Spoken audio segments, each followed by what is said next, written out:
I'm really like that, you heard? Welcome back to Southpaw TV. What good would a Shakur Stevenson interview be if he couldn't mention Gervonta Davis? Why would Shakur Stevenson even do an interview if he wasn't allowed to mention Tank? Ask about me, bro. I'm really like that. Shakur went on Nightcap with Chad Ochocinco and Mr. Shannon Sharp. And who did Shakur Stevenson mention? You guessed it. The face of the sport of boxing, Gervonta Tank Davis. I think Lamont won 7-5, 8-4. You see, Shakur Stevenson's interviews are just as boring as his fights. The man got no character, no personality. So what do you do when you want some attention? Mention Gervonta Tank Davis. Kinda corny if you ask me. Gervonta Davis is a great fighter. And what type of training is this? Regis Prograis was in a swimming pool. Not with P. Diddy, but with Shoo Carrington. The man was walking with weights in his hand, Shoo on his back. Y'all just be making up stuff. I'm telling you, nobody ever heard of this type of training. There is no benefit to doing this type of training. I low-key think that Shoo Carrington just wanted to touch Regis Prograis' shoulders. Oh, hell no! And who gets punked out more than Teofimo Lopez in boxing? Who gets checked in person more than Teofimo Lopez? You can't make this up. Teofimo Lopez fans, every single one of y'all are real quiet right now. Why this man steady getting checked? Teofimo Lopez is a perfect example of when talking trash goes wrong on social media. A couple months ago, Bud Crawford checked Teofimo Lopez in person because Teofimo Lopez was being racist towards black fighters. Fuck you, you a monkey to me right now. Oh, promotion, baby. It's all about that promotion, baby. It's all about that promotion. Well, y'all heard Matias a few months ago. Teofimo, we'll see. I guess the man stood on what he said. He caught up with Teofimo Lopez, and as expected, Teofimo Lopez tucked that tail.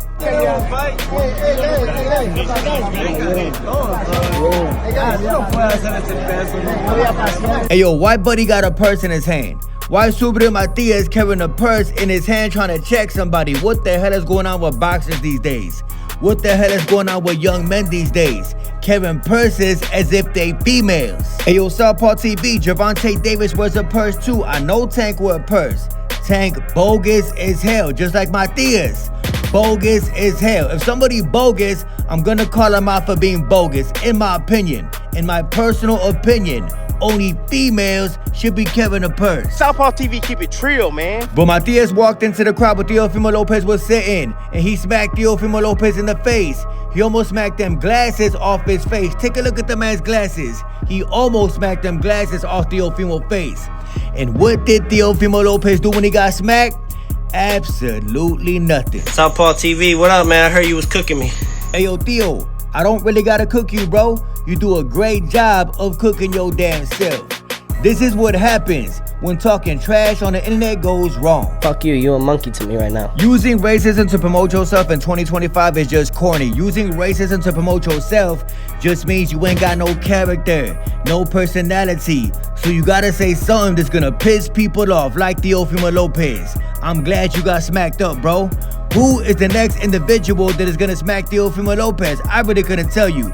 One thing I do know is that when Teofimo Lopez gets smacked again, he is not gonna do a damn thing. You ain't even like that. And Mr. Hamza Sheeraz, the very lost and confused individual, is disrespecting Edgar Berlanga. The man posted up this picture on Instagram. It is Edgar Berlanga knocked out from that night.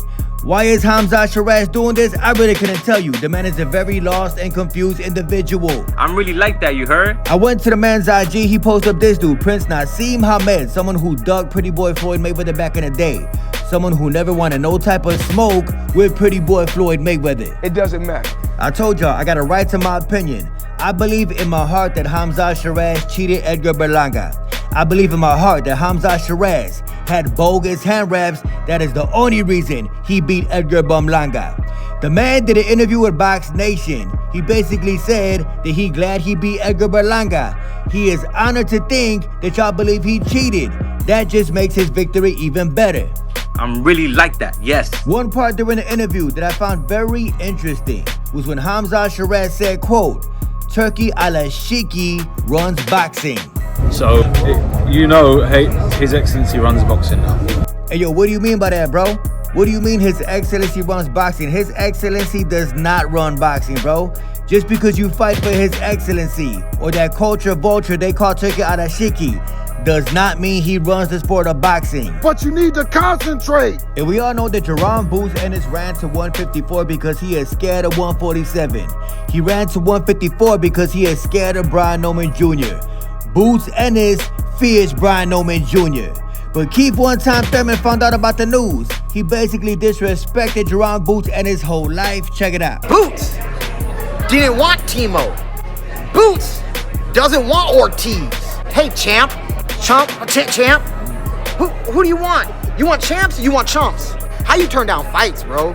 Keith Thurman is telling the truth. Jaron Boots Ennis turned down the Teofimo Lopez fight. Jaron Boots Ennis turned down Virgil Ortiz. Who does Boots Ennis want to fight at 154? I really couldn't tell you. All I do know is this. The man is from Philadelphia, Pennsylvania. He was born soft. Soft as hell. I'm really like that. Yes. Ask about me, bro. Who do y'all think Jaron Boots Ennis is gonna fight next? I really couldn't tell you. One thing I do know, it will not be Virgil Ortiz. It will not be Teofimo Lopez. Mark my word, the man gonna pick a cherry. He from Philly. Sunday it is. And I think that Canelo Alvarez finally realized he is in the fight this time. Even though Bud Crawford is the smaller man, Bud Crawford is not coming to lay down in the fight. Mark my words, Bud Crawford will win the first half of the fight. I truly believe that the weight will be too much for Bud Crawford at the end of the fight, but in the beginning of the fight, it could get very, very interesting. Canelo knows that. He getting that cardio right. Bud Crawford is not showing up for a paycheck. Of course, he's finna get paid, but the man is definitely gonna try to win the fight. And that's on my kids. Like I said, I'm not promising a Bud Crawford victory, but what I will tell you, mark my words on this, the first half of the fight will definitely belong to Terrence Crawford. Man, Southpaw TV keep it real, man. For real. I respect somebody, man, that had their own opinion.